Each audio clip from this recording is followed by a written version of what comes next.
Are the Bears on the verge of total collapse? Explosive info just dropped, and it has the entire organization shaking. A backup quarterback is absolutely dominating the #1 overall pick.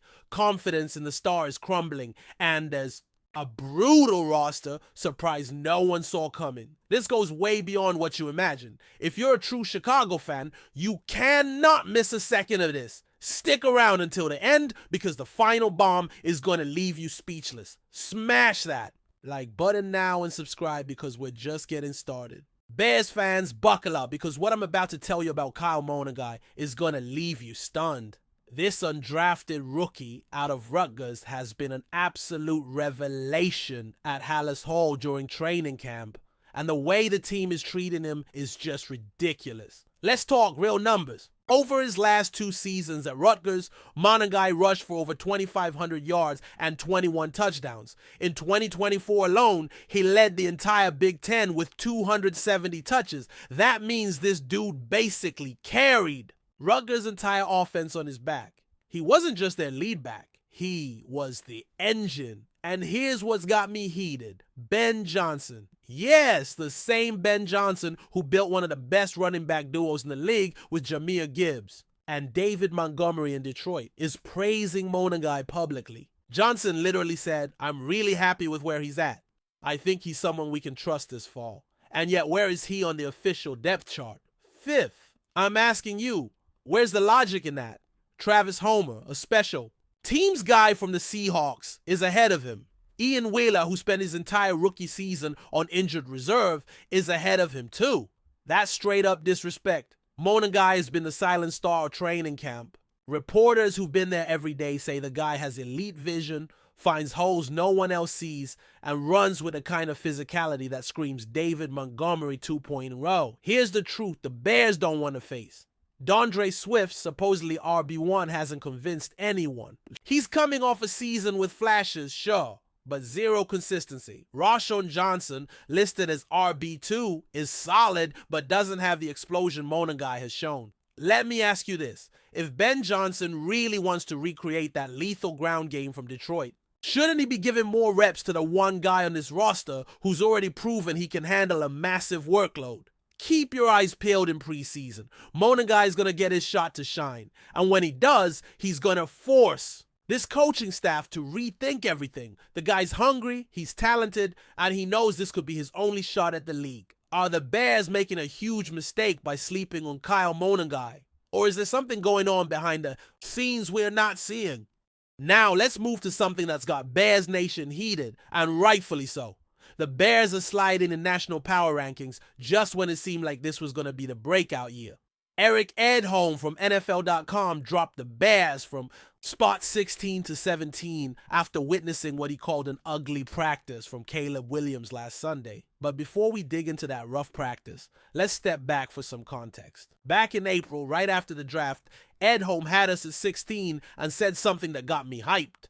The overall result of this offseason looks really strong, and the Bears are running out of excuses not to compete this year. I thought, finally, someone in the national media is seeing the vision. We have Ben Johnson, one of the most respected offensive minds in the league. We beefed up the O-line. We added weapons. Everything was lining up perfectly. Then came that Sunday practice that flipped the script. Williams had multiple delay of game penalties, something that just can't happen in year 2 for a supposed franchise savior. He missed several easy throws, and worst of all, the defense scored a safety on a run play from the 1-yard line. Edholm didn't hold back. Bottom line, it was ugly. And yeah, he wasn't wrong. But here's what's got me frustrated. They're judging Williams and the entire offense off of one bad practice, when reports say the rest of camp has actually been solid. Let me ask you, how fair is it to write off a whole team over a single bad session? Edholm even admitted later the offense hasn't been that bad in training camp, and we knew it would take time for Williams and Johnson to sync. But here's what bugs me about that. He says the offense hasn't been that bad, as if there's barely anything positive. That's completely unfair. Camp reports have said the opposite. Williams has been stacking good days back to back. The reality is this. The Bears are getting judged on a different scale than the rest of the league. Other teams have off days and no one blinks. We slip up once and suddenly we're a lost cause again, but I get why. Bears fans are used to this national disrespect. It's not fair, but let's be honest. We haven't earned the benefit of the doubt in years. Since the Super Bowl shuffle era, this team is disappointed more often than not. If Ben Johnson and Caleb Williams want to change that narrative, they've got to do it on the field. They've got to win and win big. There's no room for ugly practices when you're already fighting decades of doubt. I'm starting to wonder, is Williams feeling the heat of being the chosen one? Because pressure in Chicago hits different. The city demands excellence. The media waits for you to slip, and every move is under a microscope. But maybe this drop in the rankings is exactly the fuel this team needs. Sometimes that extra bit of disrespect is what fires up a team to prove everyone wrong. The Bears have always played better with a chip on their shoulder. Are the national critics being too harsh on Caleb Williams and the Bears, or are these concerns legit? And now, the story that has the entire Bears organization shaking.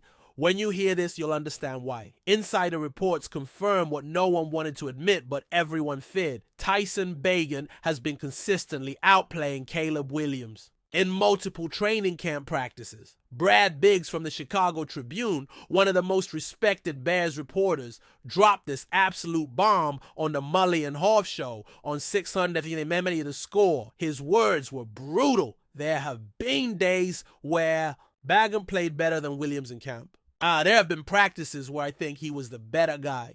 Do you get how huge this is? A quarterback who went undrafted out of Division II Shepherd University in West Virginia is outshining the #1 overall pick in the draft. Guy most people didn't even know last season is making our franchise cornerstone look bad. And it gets worse. Biggs explained exactly where Bagent is beating Williams. Bagent is getting his unit to the line, getting the ball snapped before.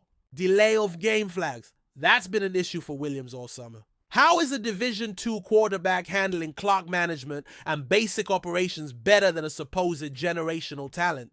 These are fundamental skills that Williams should have locked down by now. What's really troubling is this. Bagent isn't just having better days occasionally. He's been more consistent. Biggs said he's had some rough practices too, but the difference is in the frequency. Williams is riding a roller coaster, Bagent steady.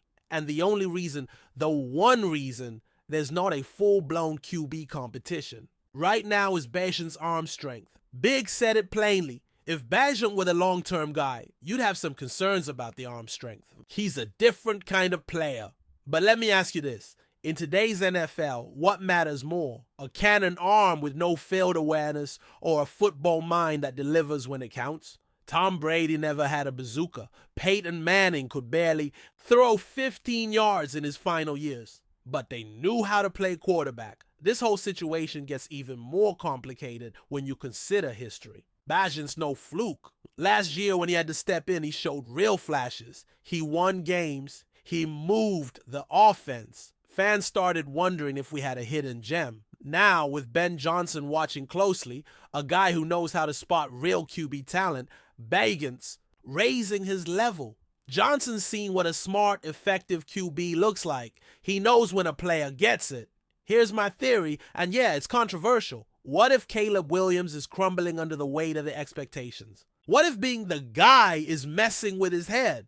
Meanwhile, Bagent's playing loose. He's got nothing to lose. Every snap is a bonus. Every drive is a blessing. That kind of mindset can let you play free and confident. But there's another angle we can't ignore. Is Williams being tested with more complex concepts while Bagent gets easier looks? Maybe Johnson is pushing Williams harder behind the scenes. Still, that doesn't excuse clock management or play timing. That stuff should be automatic by now, especially for a #1 pick. Here's the nightmare scenario. What if Bagent keeps outperforming Williams through preseason? What if under the lights against real defenses, Bagent still looks sharper? Ben Johnson is in a no-win situation. He was hired to develop Caleb Williams, but he's also paid to win. If Bagent gives the Bears a better shot right now, how long? Can Johnson ignore that? Should Ben Johnson seriously consider opening up the QB competition, or would bailing on your top pick this early be a disaster?